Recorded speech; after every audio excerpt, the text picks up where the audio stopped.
Hi friends, and welcome to the weekly stock market update. This is the public shorter version, which should have been out on Friday, as in Amsterdam.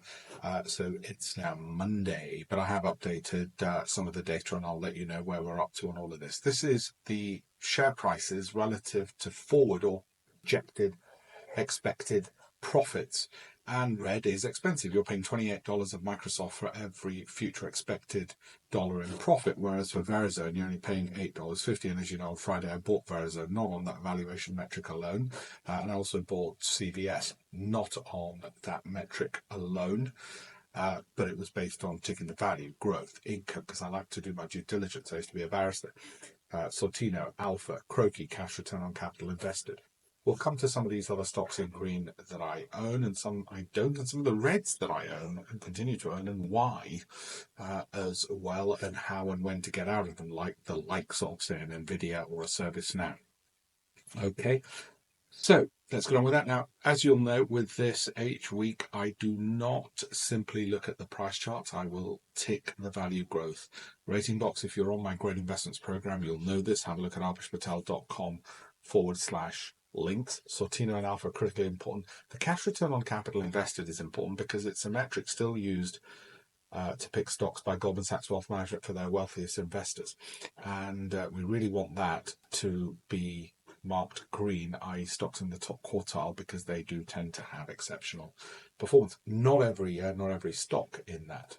So how's the past week gone? Well, as we've seen, and the concern is that that it might not be a year for tech. Well, we'll see. It's early to tell, and let's not over quickly judge that. And there might be a rotation into telecoms and healthcare. Again, a little bit early to tell, but we'll keep an eye on all of that, and we'll keep an eye on any of these if they start looking good, and if that's where the money's flowing to make sure we get the kinds of returns we are after. Exchange traded funds. I've done videos on my YouTube channel on these as well, and which ones look good, which ones don't. You can see in a month you've got some which have gone up 12%. Don't do the leverage ones if you're new to all this. You'll blow your account in no time. But I'll continue doing references to exchange traded funds and having a spotlight on a few each month. Okay, so markets by the close of Friday, nothing positive really to report. Despite the fact that over the past month in the US, these were the best performers. Nothing, if any of these I come across and think I need to give you more insight into them, I will. This is just momentum as things stand, as far as I can tell. Possibly Carnival might not be pure momentum alone, but I will pick any of these to discuss if I think there's more than just momentum and they're worth getting into. But they'll often hit the headlines given the sizable returns that they've generated. What about the S&P 500? Now, this is bang up to date to Monday. And after that small fall, surely it can't be that we're about to hit a new all-time high on the S&P 500, can it? Just as when we were talking about some degree of negativity. And the really key thing to watch out for is this monthly MACD. Now, if it's rising, that's positive. If it's sideways, it's an amber alert. If it's falling, it's a double amber. If it's falling beneath its own moving average, its yellow moving average, then that's a red alert, as happened here, which is well worth following. It happens once every 6 years, maybe, I don't know, 3 or 4 years. And when it does, you just want to sidestep the market that time and only get in afterwards once it starts rising again. And it saves you a lot of heartache. Missing drops. You won't necessarily get out right at the top. You won't necessarily get back in at the bottom. We don't have a crystal ball. We can't do that. But it just means that we avoid some of the bigger falls in the market and get back in as fate would have it.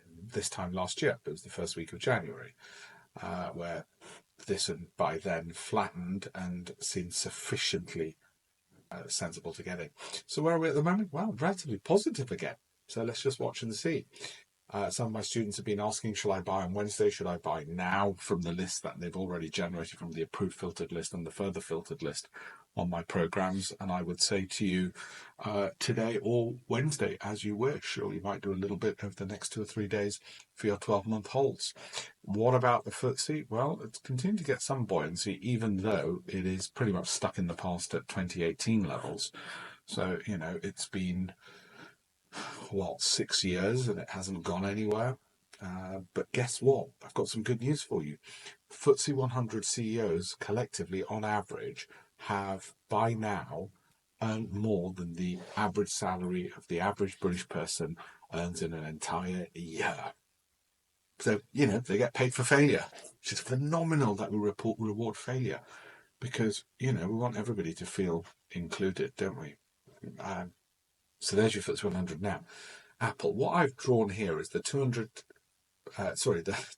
period weekly moving average and the 200 monthly moving average. So 200 periods monthly and weekly. I'm drawing that because on TV they're talking about it a lot, but it's nowhere near it. It's still very bullish. I've drawn the support line. It's very bullish on that. It seems to have had a good day after falling off, and it'll be very interesting to see if basically the numpties at Barclays are made to eat humble pie when they've said sell, and all that happens is it just keeps rising. So that'll be fascinating. Now, you can see how the stochastic, which tends to be very sensitive, has fallen, and that happens in the past. You can have that, and it can last for quite a while, as it did there. Look, you're going sideways for, 6 months almost. So we could be going sideways for a bit longer. This is still a little bit negative, the weekly MACD, and that sideways, which is an amber warning. So let's not get over cocky with this. But now I've got 3 decisions to make, don't I, with this? Do I buy more? Do I hold what I've got, or do I sell any? Well, as you know, after last year's 53% gain in it, I sold some, not all, to rebalance my portfolio, take some profits out. The rest I'm holding. If you put a gun to my head, would I buy today? No, I'll just wait to see how this pans out. Let's discuss it on Wednesday. Okay, call that the Apple strategy. Listen to that carefully. What I said about buy, holding, and selling, call that the Apple strategy. That's what the analysts think over the next 12 months on average. Alphabet, similar to the Apple strategy. Maybe with this, if you put a gun to my head, I probably would buy it today, only because the MACD is rising more sharply.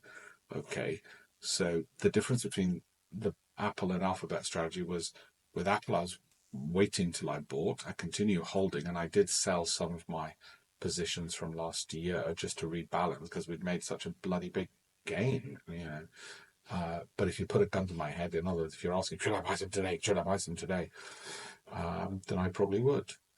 But I'm not in that position. I already hold a load. Okay.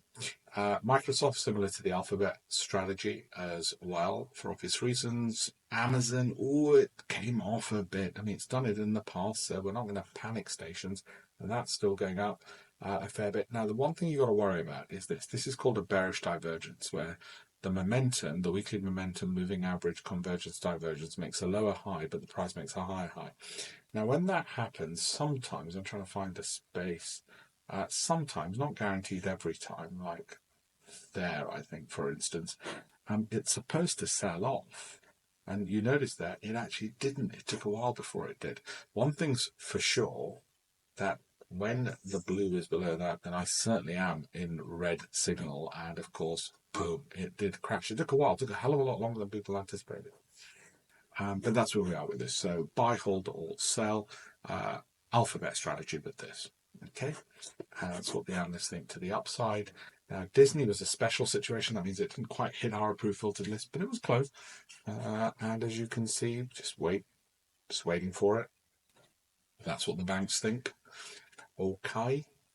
Nvidia. Now, this is important because of the Nvidia strategy. What's the Nvidia strategy? Well, it's the same strategy for exiting any stocks, actually. I call it Nvidia strategy. It still applies to all my other holdings, not just Nvidia.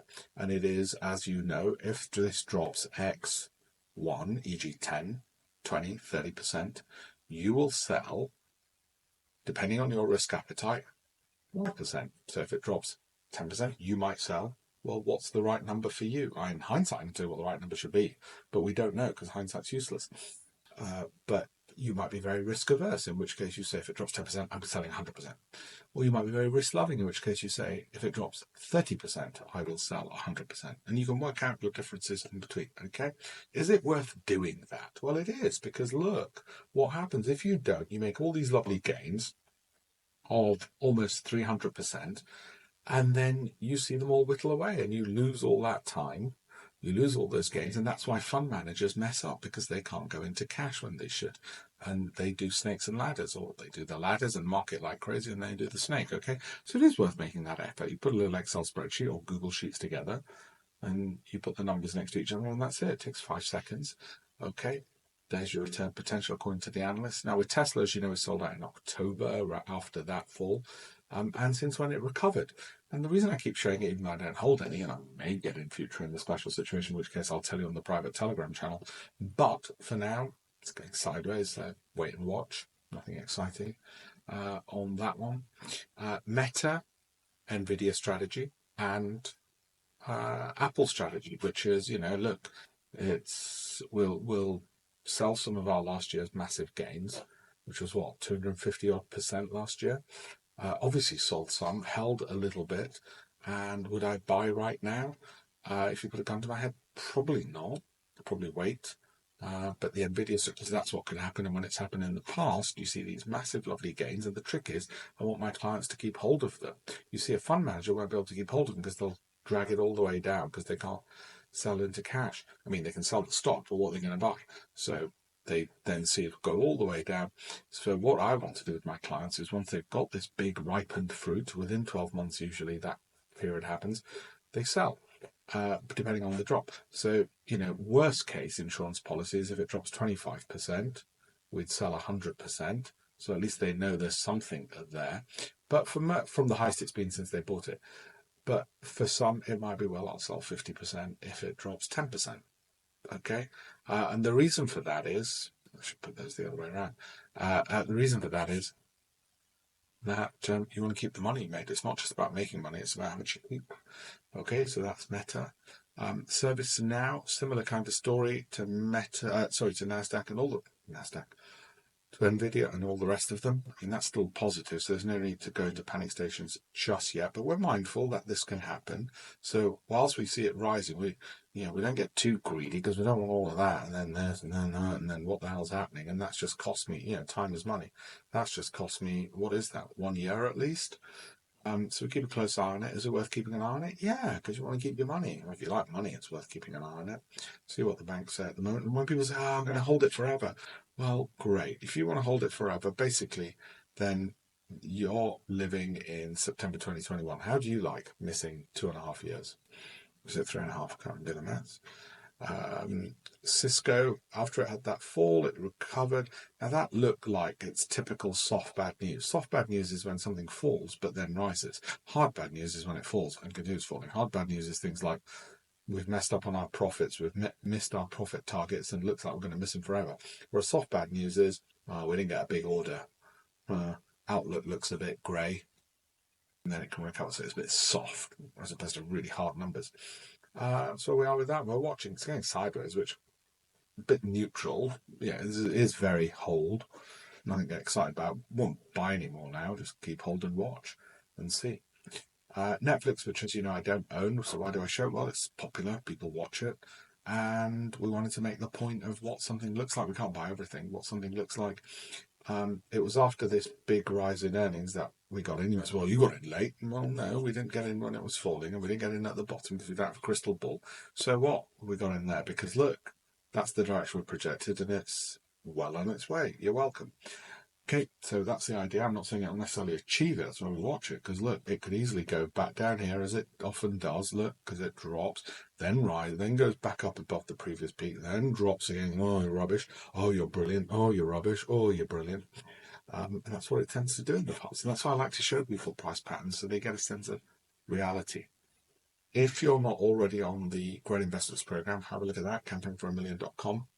We also do portfolio reviews and have a ton of free resources on there and on alpeshpatel.com/links. I look forward to hearing from you and speaking to you. God, I was younger then, wasn't I? It was only a couple of years ago. COVID. Thank you very much.